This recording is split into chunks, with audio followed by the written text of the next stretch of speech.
మరియు రూపం అనేది ఇవ్వటం, పేరు కోసం, రూపం కోసం మనుషుల మధ్య విభేదాలు తెచ్చుకొని కొట్లాడటం అనేటువంటిది తరతరాలుగా లోకంలో వస్తున్న భయంకరమైన దురాచారం. దేవుడు ఒక మహాశక్తిమంతుడు. ఆయనకు ఏదో ఒక రూపాన్ని ఇవ్వాలనుకోవడం మానవుని యొక్క అజ్ఞానం. మరి బైబిల్లో దేవునికి ఏ రూపము ఆపాదించబడలేదు. దేవునికి పేరున్న మాట బైబిల్లో మనకు కనిపిస్తుంది. వాస్తవానికి దేవునికి ఉన్నటువంటి పేరు అది ఆయన స్వభావాన్ని తెలియజేసేది. దేవుడు తన గురించి మోషే అనేటువంటి ప్రవక్తకు చెప్పినప్పుడు నేను ఉన్నవాడను అన్నాడు. నేను ప్రజల దగ్గరికి వెళ్ళి నిన్ను గురించి ఏం చెప్పాలి అని దేవుణ్ణి అడిగినప్పుడు దేవుడు తన గురించి చెప్పిన మాట ఏమిటంటే నేను ఉన్నవాడను అన్నాడు. నేను ఉన్నవాడననేవాడను అన్నాడు. ఎప్పుడైనా ఉన్నవాడు ఉండు నన్ను వాడు మీ యొద్దకు నన్ను పంపాడు అని చెప్పు అన్నాడు. అదేవిధంగా ఇశ్రాయేలీలకు జ్ఞాపకార్థ నామముగా యెహోవా అను నామాన్ని ఇమ్మన్నాడు, వాళ్ళకి చెప్పమన్నాడు. కానీ యెహోవా అను నామము ఇశ్రాయేలీల కొరకు జ్ఞాపకార్థంగా ఇవ్వబడ్డ పేరు మాత్రమే. కానీ ఆ పేరుకు అర్థము 34వ అధ్యాయం నిర్గమకాండం 6వ వచనంలో చెప్పాడు. ఆయన స్వభావమును తెలియజేసేది, ఆయన అధికారాన్ని తెలియజేసేది, ఆయన ప్రేమను తెలియజేసేది, ఆయన యొక్క న్యాయమును తెలియజేసేది, ఆయన నీతిని తెలియజేసేది, ఆయన ప్రత్యేకతను పరిశుద్ధతను తెలియజేసే స్వభావాలన్నీ యెహోవా అను నామంలో పెట్టినట్టు అక్కడ మనం చదువుతారా? 34వ అధ్యాయం నిర్గమకాండము 6వ వచనం నుంచి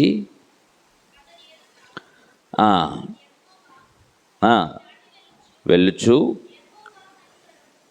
యెహోవా కనికరము, దయ, దీర్ఘశాంతము, విస్తారమైన కృపాసత్యములు గలవాడు.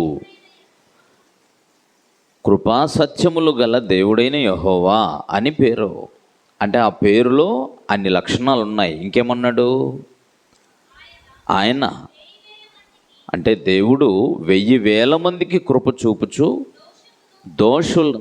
దోషమును అపరాధమును క్షమించును. కానీ తన దోషమును అపరాధమును గ్రహించక లేక ఒప్పుకొనక ఉండేటువంటి వాని దోషమును అపరాధమును పాపమును దేవుడు క్షమిస్తాడు.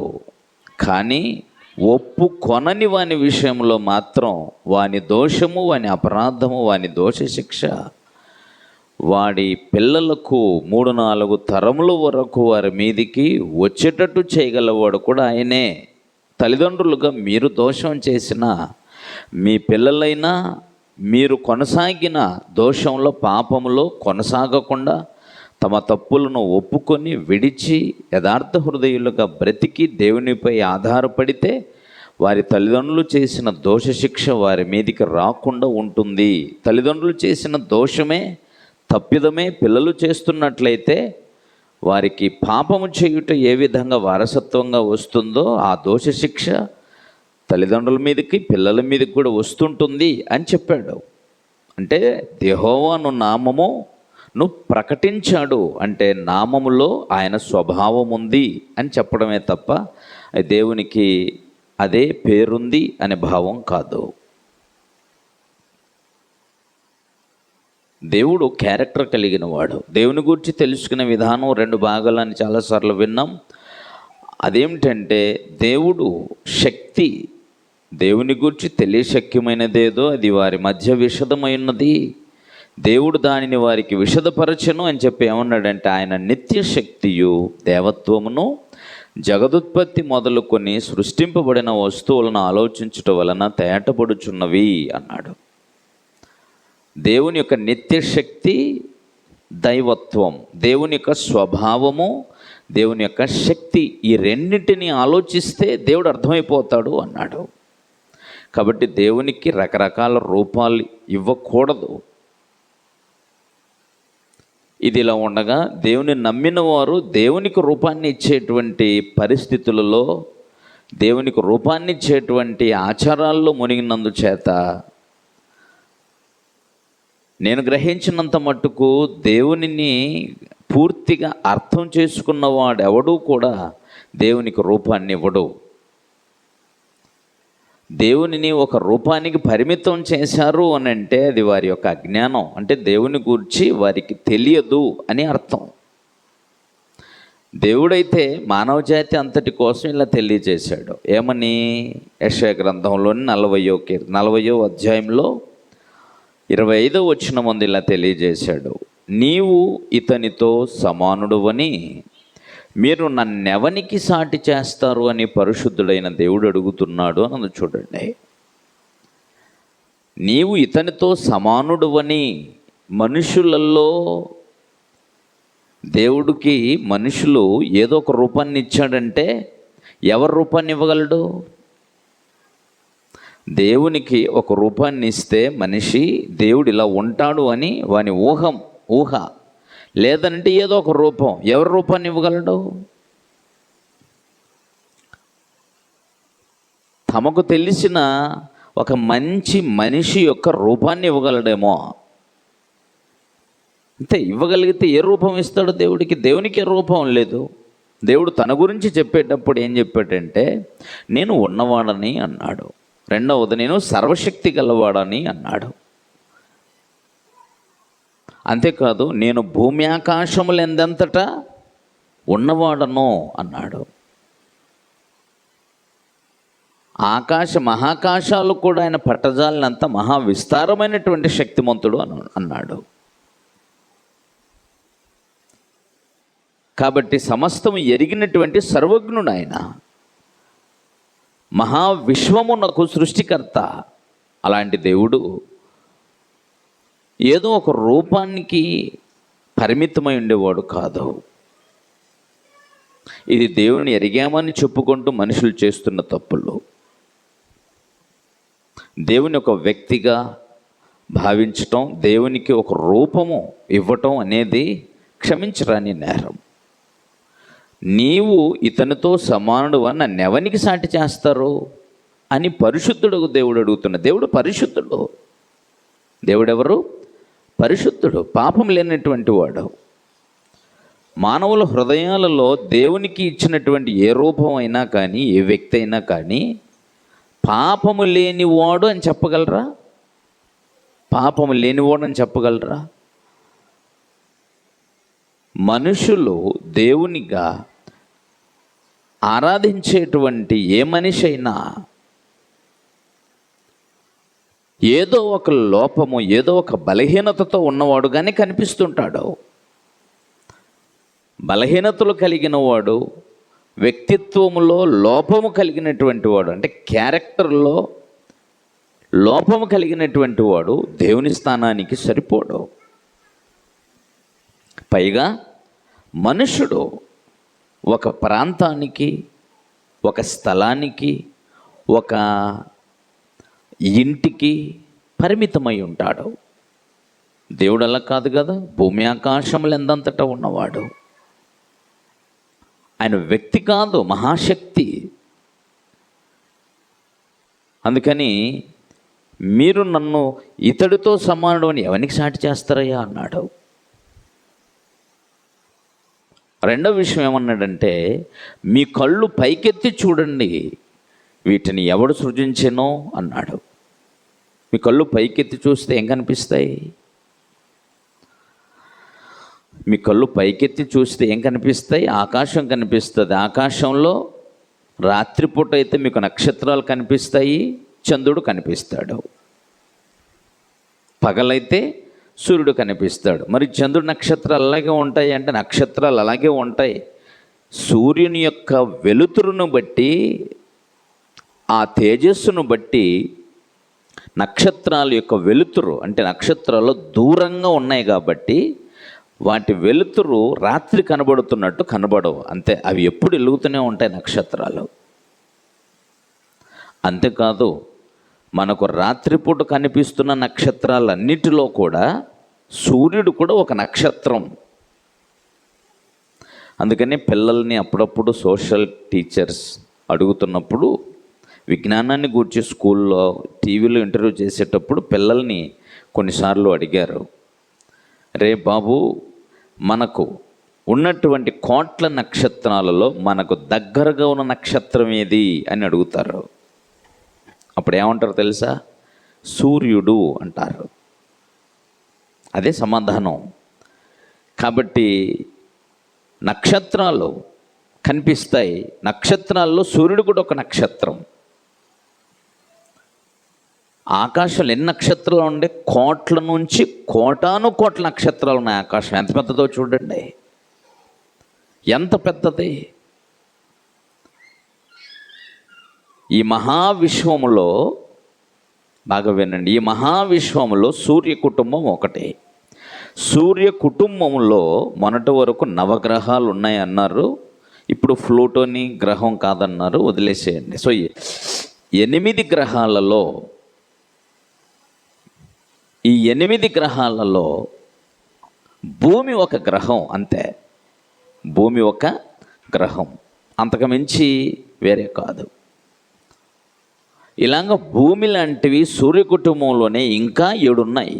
భూమిలాగానే ఉంటాయి, కానీ అక్కడ గాలి ఉండదు, అక్కడ నీరు ఉండదు, పంటలు ఉండవు, ఏ విధమైన జీవులు, జీవరాశులు, జీవవృక్షాలు ఏవి ఉండవు. అక్కడ జీవం యొక్క చలనమే అక్కడ ఉండదు. అది మిగతా 7 గ్రహాల్లో ఉన్నటువంటి సంగతి.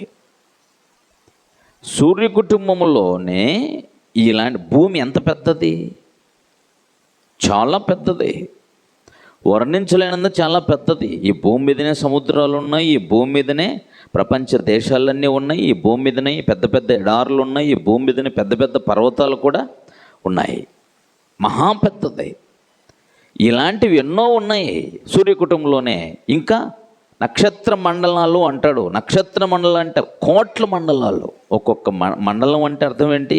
ఒక గ్రామం ఉందనుకోండి, ఒక మండలం అంటే ఒక పట్టణం, దానికి ఆనుకొని ఎన్నో గ్రామాలు, దాదాపుగా 30-35 గ్రామాలు కలిపితే ఒక మండలంగా చూస్తారు.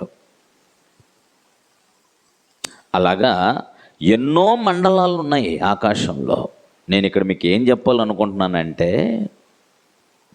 ఇంత మహావిశ్వములో, సృష్టిలో ఎప్పుడు కూడా యాక్సిడెంట్ జరగల.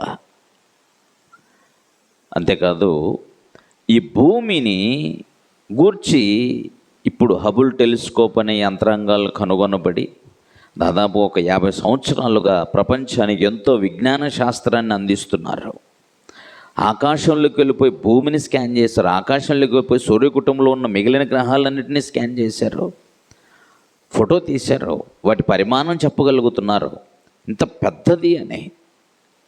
అలా చూస్తున్నప్పుడు భూమి యొక్క స్పీడ్ కూడా, భూమి తిరుగుతుంది, మిగిలిన నవగ్రహాలు తిరుగుతున్నాయి, నక్షత్రాలు తిరుగుతున్నాయి, మొత్తం సిస్టమ్ అంతా ఊకే ఉన్నట్టుగా లేదు. మీరు చూస్తున్నారు, మీకేం కదలకుండా ఉంది, కానీ సిస్టమ్ అంతా తిరుగుతూ ఉంటుంది.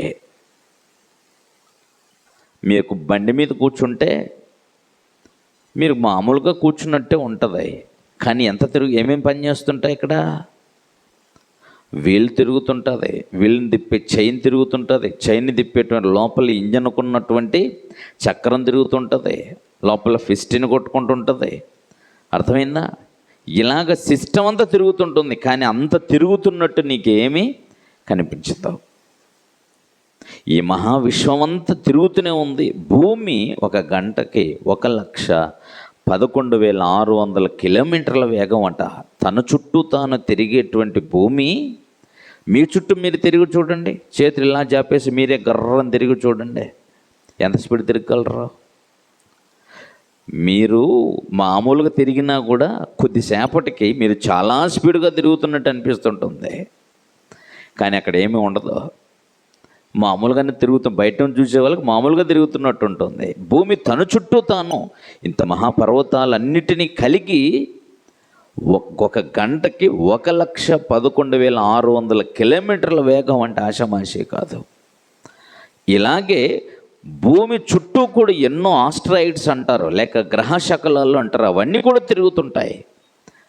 కానీ ఎప్పుడు కూడా ఒకదానికొకటి తగులుకొని యాక్సిడెంట్ అవి ఉండదు.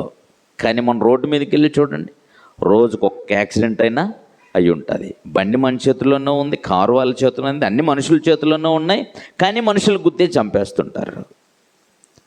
ఇంత మహా విశ్వము గూర్చినటువంటి విజ్ఞాన శాస్త్రంలో టోటల్ యూనివర్సల్ సిస్టమ్ అంతా కూడా అద్భుతంగా పనిచేస్తుంది, తిరుగుతుంది. దాని వేగము, దాని బరువు, దాని పరిమాణము వర్ణించలేనంతగా ఉందని చెబుతున్నటువంటి సృష్టిలో మనుషుడు చాలా చిన్నవాడు. యూనివర్సల్ సిస్టంలోకి వెళ్ళిపోయి మీరు చూస్తే భూమి చాలా చిన్నది. ఇప్పుడు మీకు చంద్రుడు ఉన్నాడు, ఎంత కనబడుతున్నాడు మీకు? మీ కళ్ళకి ఎంత కనిపిస్తుంటాడు? చేత్తో పట్టుకోవచ్చు అన్నట్టుగా అనిపిస్తుంటుంది. చంద్రుడిని చూస్తే మీరు పౌర్ణమి రోజైనా సరే చంద్రుడిని ఇటు నుంచి చూస్తుంటే ఎట్లా ఇటు చేత్తో పట్టుకోవచ్చు అన్నట్టుగా ఉంటుంది. కానీ భూమిలో సగభాగం ఉంటుంది, అది చిన్నదేం కాదు, అది అర్థమైందా? అలాగే చంద్రుడికి భూమికి చాలా దగ్గరగా ఉన్నాయి కాబట్టి ఈ మాత్రం కనబడుతున్నాయి. సూర్యుడికి భూమి కూడా కొంత దగ్గర ఉంది కాబట్టి దాని తేజస్సును తీసేస్తే లోపల ఏదో ఒక చిన్న నక్షత్రం, ఒక చందమంలా కనబడుతుంటుంది. అది కూడా పొద్దున్న చూస్తే చేత్తో పట్టుకోగలిగినంత. కానీ తెలుసా మీకు, భూమి కంటే సూర్యుడు 13 లక్షల రెట్లు పెద్దది. ఎంత పెద్దది? భూమి కంటే సూర్యుడు ఎంత పెద్దది? 13 లక్షల రెట్లు. అంటే సూర్యుడిని 13 లక్షల ముక్కలుగా విడదీస్తే భూమి ఒక ముక్క అంత ఉంటుంది. కానీ ఆ సూర్యుడు మనకి పొద్దున్న తూర్పును చూస్తే మన చేత్తో పట్టుకోగలిగినంత చిన్నగా కనిపిస్తుంది. అర్థమవుతుందా మీకు? ఇంతటి మహా సిస్టంలో యూనివర్స్లో అక్కడి నుంచి చూస్తుంటే భూమి ఇప్పుడు 13 లక్షల ముక్కలలో ఒక ముక్క మీరు చూస్తే ఎంత చిన్నగా ఉంటుంది? ఇది చాలా చిన్నది కదా. ఈ చిన్న దానిలో నీ ఆకారం ఎంత భూమిలో? అర్థమైంది? భూమి చాలా పెద్దది. సూర్యుని 13 లక్షల ముక్కలుగా విడదీస్తే ఒక ముక్క అంత భూమి ఉందంటే సూర్యుని దగ్గరికి వెళ్ళి ఒకవేళ భూమిని చూస్తే ఎంత ఉంటుంది అన్నమాట? నీకు ఇంత కనిపిస్తుంది అన్నమాట. అంతేనా? మరి ఈ చిన్న ముక్కగా కనబడుతున్న ఈ భూమిలో నీ ఆకారం ఎంత అంటే అసలు వెతికితే కూడా కనబడు. మన ఇంటి వస్తువులలో సూది ఎంత ఉంటుందో బహుశా అంత కూడా ఉండమో తెలియదు. కానీ ఈ చిన్న ఆకారం కలిగిన ఈ మనుషుడు ఈ మహావిశ్వాన్నంతటిని కలుగజేసి నడిపిస్తున్న శక్తిమంతుడైనటువంటి దేవుడే లేడు అనేస్తాడు, అంతే సింపుల్గా. అర్థమవుతుందా మీకు? అనొచ్చున అలాగా. ఇంతటి మహావిశ్వంలో భూమే చిన్నది, దీంట్లో నీ ఆకారం చాలా చిన్నది. కానీ ఈ భూమిని, ఆకాశాన్ని, అందున్న సమస్తాన్ని కలుగజేసినటువంటి ఆ మహాశక్తిమంతుడైన దేవుడు లేడు అని 2 అక్షరాలతో కొట్టేస్తే అది మానవునికి ఏమన్నా తగునా? ఈ విజ్ఞాన శాస్త్రాన్ని నమ్ముతున్న వీడు దీని వెనకాల ఒక మహాశక్తి ఉందంటాడు. ఇంత క్రమంగా సిస్టమ్ ఎలా నడుస్తుందరా అని అంటే ఇది ఒక మహాశక్తి నడిపిస్తుందని అంటాడు. కానీ ఆ శక్తివంతుడు దేవుడు అనేటువంటి ఆయన తన జ్ఞానముతో, తన శక్తితో దీన్ని నడిపిస్తున్నాడని నమ్మితే దేవుడు నీ కొరకు ఇంత చేస్తున్నాడనే సంగతి నీకు అర్థమవుతుంది. ఇంతటి మహావిశ్వాన్ని కలుగజేసిన సృష్టికర్తకి ఆయనకి ఒక చిన్న ఫోటో చేసేసి ఒక రూపం పెట్టేసి నువ్వే దేవుడు అని మొక్కితే ఏమన్నా న్యాయంగా ఉంటుందా? ఇది దేవుడు ఉన్నోడి సమస్య, దేవుడు ఉన్నాడని నమ్మేవాడి సమస్య ఇది. వీడికి అర్థం కాలే దేవుడు అంటే. వాడికి యూనివర్సల్ అంతటిని పరీక్షించి ఒక మహాశక్తి వలన జగత్తు నడుస్తుంది, సృష్టించబడింది అని నమ్ముతున్నటువంటి విజ్ఞాన శాస్త్రాన్ని తెలుసుకున్నటువంటి వాడేమో వాడేదో నోటితో అంటున్నాడు దేవుడు లేడని, కానీ వాడు ఒప్పుకోలేడు. అసలు దేవుడు లేడని అనగలడా? దేవుడు లేడని వాడు అంటున్నాడు. ఎందుకు అని అంటే బహుశా వాళ్ళు చెప్తున్న కారణాలలో దేవుడున్నాడని నమ్మే మనుషులలో దేవుని విషయమై ఏకాభిప్రాయం లేక కొట్టుకు చేస్తున్నారు కనుక అసలు ఆయన లేడంటే గొడవ లేదు అనుకున్నారో ఏమో తెలియలేదు. కానీ వాస్తవానికి దేవుడు ఉన్నాడు, ఉన్నవాడు. ఒకటి, అంతటి మహాశక్తివంతుడైన దేవుణ్ణి లేడు అనటం మనుషుని పూర్తి అజ్ఞానం. రెండవది, అంతటి మహావిశ్వాన్ని కలుగు చేసిన దేవాది దేవునికి ఒక మానవుని రూపం ఇవ్వటం అనేది మరీ అజ్ఞానం. నీకు తెలిసింది ఏదో ఒక రూపాన్ని చెక్కేసావు. వాస్తవానికి దేవుడు ఎవరు? దేవుడు అదృశ్యుడు అన్నాడు అంతే. దేవుడు అదృశ్యుడు, దేవుడు ఒక మహాశక్తిమంతుడు, దేవుడు నిత్యశక్తిమంతుడు, దేవుడు ఆద్యాంతరహితుడు అంటే ఆది అంతం లేనటువంటి వాడు, దేవుడు ఉన్నవాడు. ఆ మహాశక్తివంతుణ్ణి లేడు అనడం ఎంత మూర్ఖత్వం, ఆ మహాశక్తివంతుని ఒక రూపాన్ని ఇవ్వడం కూడా అంతే మూర్ఖత్వం. దేవునిని దేవునిగా గ్రహించి దేవునిని ప్రార్థించు, నీ ప్రార్థన విని నీకు ప్రతిఫలం ఇస్తాడు. అది నీ నమ్మకం, విశ్వాసం. నీవు ప్రార్థనతో దేవుణ్ణి గ్రహించవచ్చు. దేవుని వాక్యము వలన, దేవుని వాక్యం అనే బైబిల్ ద్వారా సర్వశక్తిమంతుడైన దేవుని గ్రహించవచ్చు.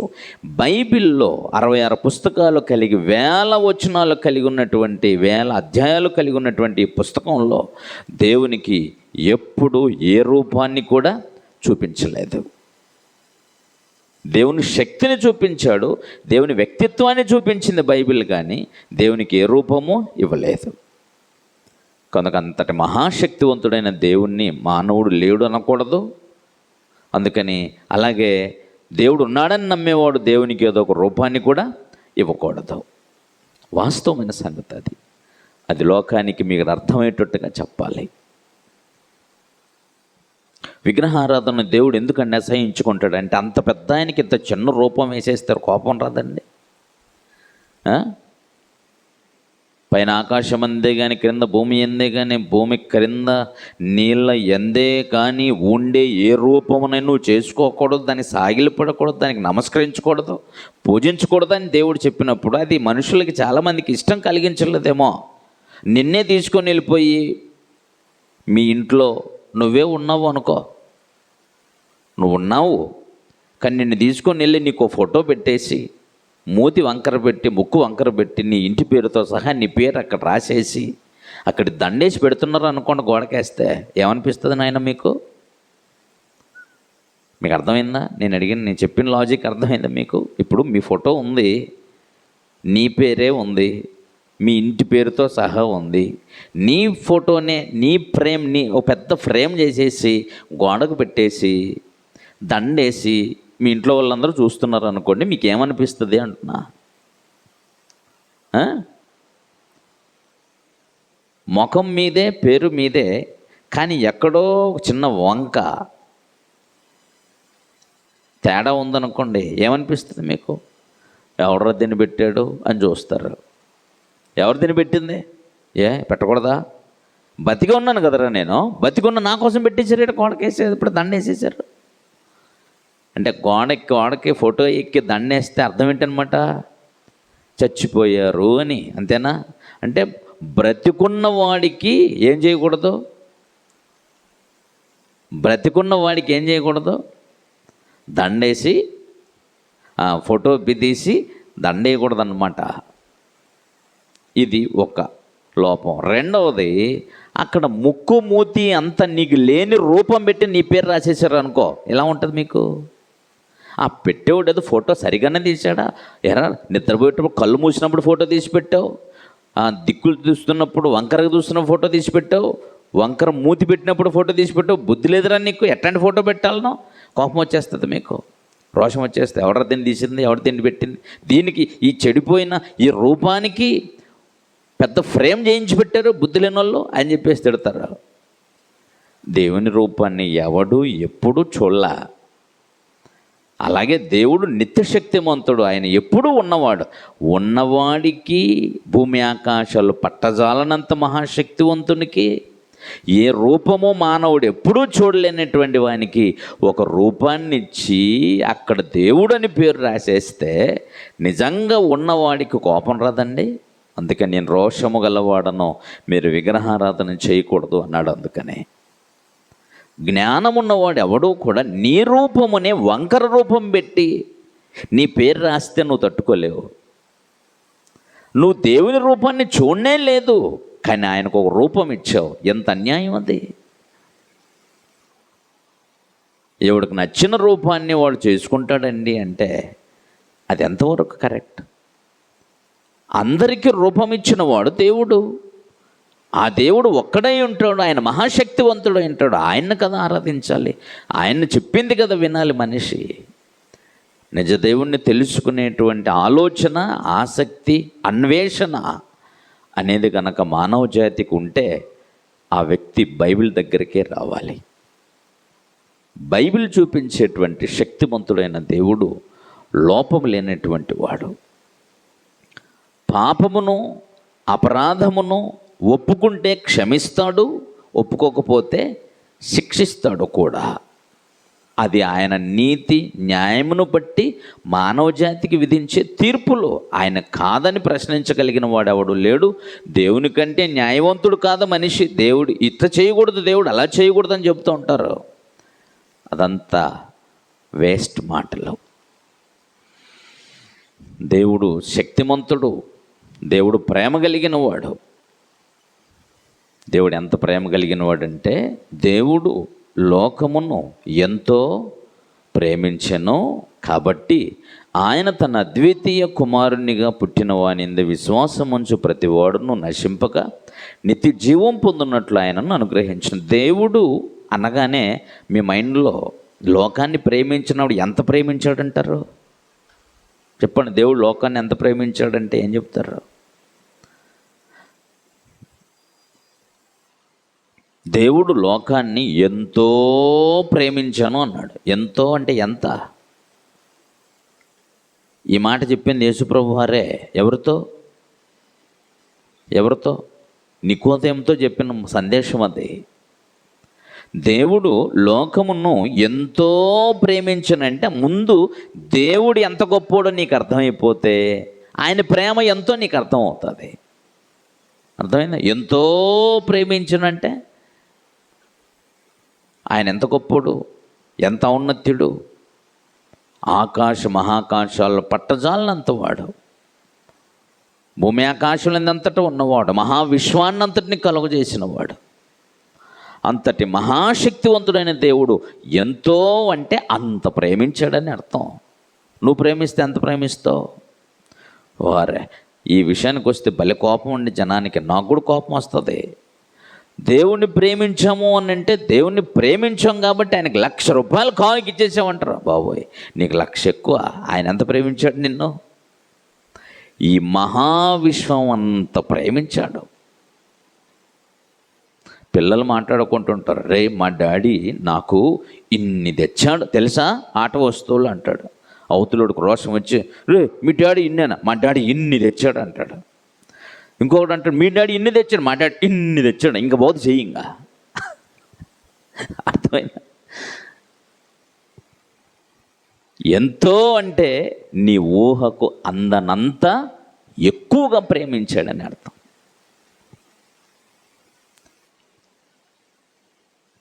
కానీ ఆయన ఎంత ప్రేమించాడన్న సంగతి తెలుసుకోవడం కోసం ఆయన ఎఫెసు పత్రికలో మాట చెప్పాడు. చదివేసి ముగిద్దాం.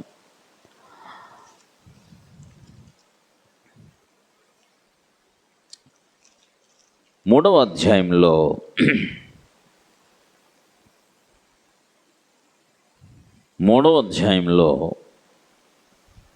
18వ వచనంలో మాటలు చదువుదాం. విశ్వాసం ద్వారా క్రీస్తు మీ హృదయములలో విశ్వాసం ద్వారా నివసించున్నట్లుగాను తన మహిమైశ్వర్యము చొప్పున మీకు దయచేయవలననియు. జాగ్రత్తగా చూడండి ఇక్కడ నుంచి. మీరు దేవుని సంపూర్ణత యందు పూర్ణులగునట్లుగా ప్రేమ యందు వేరుపారి స్థిరపడి సమస్త పరిశుద్ధులతో కూడా దాని వెడల్పు దేని వెడల్పు దేవుని ప్రేమ యొక్క వెడల్పును, ఆ దేవుని ప్రేమ యొక్క పొడుగు, ఆ దేవుని ప్రేమ యొక్క లోతు, ఆ దేవుని ప్రేమ యొక్క ఎత్తు ఎంతో గ్రహించుకొనుటకును అన్నాడు.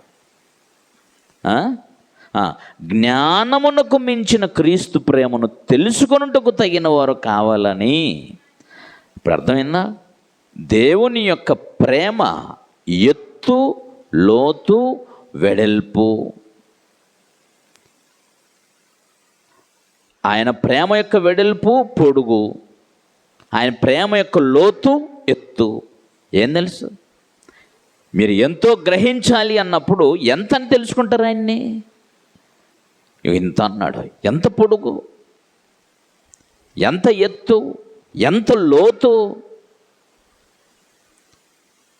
అది తెలుసుకోవాలటండి. అందుకని జ్ఞానమునకు ముంచిన దేవుని ప్రేమ. అందుకే దేవుడు లోకమును ఎంతో ప్రేమించాడండి. ఎంత? ఆయన ప్రేమలో ఉన్న లోతు, ఎత్తు, వెడల్పు, పొడుగు ఇదంతా తెలుసా నీకు? అది తెలుసుకోవాలి. దేవుని నమ్మాననేవాడు దేవుని యొక్క ప్రేమను తెలుసుకోవాలి. అందుకని ఎంత ప్రేమించాడు, అంత ప్రేమించాడట. అంత ప్రేమించినటువంటి ఆయన తన ప్రేమను ఏం చేశాడంటే, ఆయన ప్రేమలో ఆయన కుమారుణ్ణి నీకు ఇవ్వడం. నువ్వెంత ఇస్తావు? ఏమిస్తావు? నీ మాట విని, నీకు లోబడి, నువ్వు చెప్పిందల్లా చేసి, నీ బాధ్యతలన్నీ మోసేటువంటి నీ కుమారుడు ఉన్నాడు అనుకో, నీ కుమారుణ్ణి వేరొకనికి ఇస్తావా? నీ బిడ్డని ఇస్తావా? ఎవరు కదా. మహాశక్తివంతుడైన దేవుడు దైవత్వంలో ఎప్పుడు యేసుక్రీస్తు చెయ్యి విడవకుండా ఉన్న దైవత్వంలో నా ముగ్గురు. దేవుడు యేసుక్రీస్తును లోకానికి పంపించి నీకు ఇచ్చాడు అన్నాడు, నీకు అనుగ్రహించను. దాన్ని ఏమన్నాడంటే, వర్ణింప శక్యము కాని దేవుని వరము అన్నాడు. ఇంకేమన్నాడంటే, వచింప నశక్యము కాని దేవుని యొక్క వరం యేసుక్రీస్తు అన్నాడు. నువ్వు వర్ణించలేనంత మహాప్రేమ యేసుప్రభు అంటే. ఆయన నీకు ఇచ్చాడు. ఆయన ఎందుకు ఇచ్చాడు నీకు? నశించిపోకుండా నిత్య జీవము పొందాలని.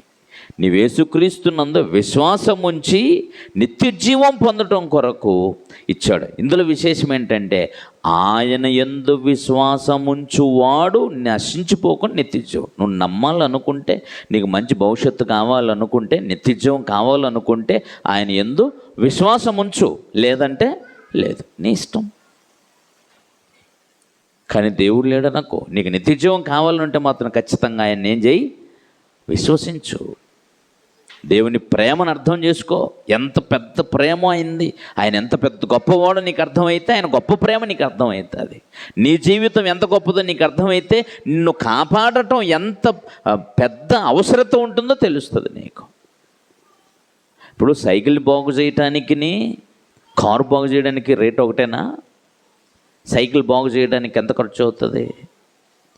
బాగా అంటే 500 లేదంటే 1000. అదే నువ్వు కారు బాగు చేయాలంటే మినిమమ్ 10,000 రూపాయలు పై మాటే. మనిషిని బాగు చేయాలనంటే ఎంత ప్రేమ ఉండాలి? అది చెప్తుంది. నువ్వు నశించిపోకుండా నిత్యజీవం పొందటాలంటే నిత్యత్వానికి సంబంధించినవి. అక్కడ నిన్ను కాపాడటం కొరకు నిత్యుడైన దేవుడు నిన్ను ప్రేమించాడు. అది కాబట్టి విశేషమైన సంగతి ఏంటంటే, విశ్వసిస్తే నిత్యజీవం, లేకపోతే నువ్వు నరకానికి వెళ్ళిపోతావు పో అన్నాడు. అంతే, నశించిపోతావు. కాబట్టి దేవుని గురించి సరైన విధానం. అందుకనే విశ్వాన్ని కలుగు చేసిన దేవుడిని, విశ్వములో ఒక చిన్న కంటి, ఇది చిన్న సూది, మనకంటే కూడా చిన్న ఆకారం కలిగిన విశ్వంతో పోలిస్తే నీ ఆకారం చాలా చిన్నది. నువ్వు దేవుడు లేడని అనడానికి సరిపో. అంతటి మహాశక్తివంతునికి రూపం ఇవ్వటం కూడా మనము సరిపోం. అంతటి మహాశక్తివంతుని అదృశ్యుడిగా ఆత్మరూపిగా ఆయన విశ్వాసం ఉంచి బ్రతకాలి. ఆయన చేసిన కార్యక్రమాలని గ్రహించి పరిశీలన తెలుసుకొని నమ్మి ఆయన యొద్దకు వెళ్ళడానికి సిద్ధపడాలి. అలాగే మానవ జాతికి మనం దేవుని గురించి తెలియచేయాలి. మానవ జాతి ఇలాగే ఎరగాలి దేవుణ్ణి. ఆయన ప్రేమ యొక్క లోతు, పొడవు, ఎత్తు, వెడల్పు ఖచ్చితంగా తెలుసుకున్న వారై ఉండాలి. దేవుడి ప్రేమ అంటే నాకు గ్యాస్ తీసుకొచ్చి ఇచ్చాడు, దేవుడు నన్ను ప్రేమించి నాకు రోగం పోగొట్టేశాడు, దేవుడు నన్ను ప్రేమించి మైదాపిండి తీసుకొచ్చి ఇచ్చాడు, సమోసాలు తీసుకొచ్చి ఇచ్చాడు. ఎవరు నేర్పించాడు ఇవన్నీ? మీకు ఎవరు నేర్పించారు ఇవన్నీ? దేవుడు అంటే ఇదా? దేవుడు ఎంత గొప్పోడు తెలియనోడు సమోసాలకి, సిలిండర్లకి, మైదాపిండికి, ఆ పిండికి ఈ పిండికి, రొట్టెలకు, నీళ్ళకి పరిమితం చేసుకుంటారు. దేవుని ప్రేమ తెలుసుకోవాలి మనిషి. ఓకేనా? రైట్, ప్రార్థన చేసుకుందాం. పరిశుద్ధులకు తండ్రి, నీకు స్తోత్రాలు నాయన. మీరు ప్రేమించి అనుగ్రహించిన దినమంతటి క్షేమం కొరకు స్తోత్రాలు. రాత్రివేళ నీ మాటలు వినగలిగిన ధన్యతనిచ్చినందుకు కృతజ్ఞతాస్తుతులు చెల్లిస్తున్నాం. నిన్ను గూర్చిన సత్యం లోకానికి సరైన విధానములో చెప్పగలిగిన జ్ఞానమును నీ బిడ్డలైన మా అందరికీ ప్రసాదించండి. జ్ఞానముతో నీ బిడ్డలను నింపి తెలియని వారికి చెప్పగలిగే జ్ఞానవంతుల్ని అర్థం చేయించగలిగిన సామర్థ్యాన్ని బిడ్డలకి ఇచ్చి నడిపించండి. మా హృదయాల్లో మీరు మమ్మల్ని ప్రేమించిన విధానమును అంతే గొప్పగా మిమ్మల్ని గ్రహించగలిగిన జ్ఞానమునకు మించిన ప్రేమను మాకును దయచేయండి. క్రీస్తు పేరటి ప్రార్థన అడుగుచున్నాము తండ్రి. ఆమెన్. వందనాలు.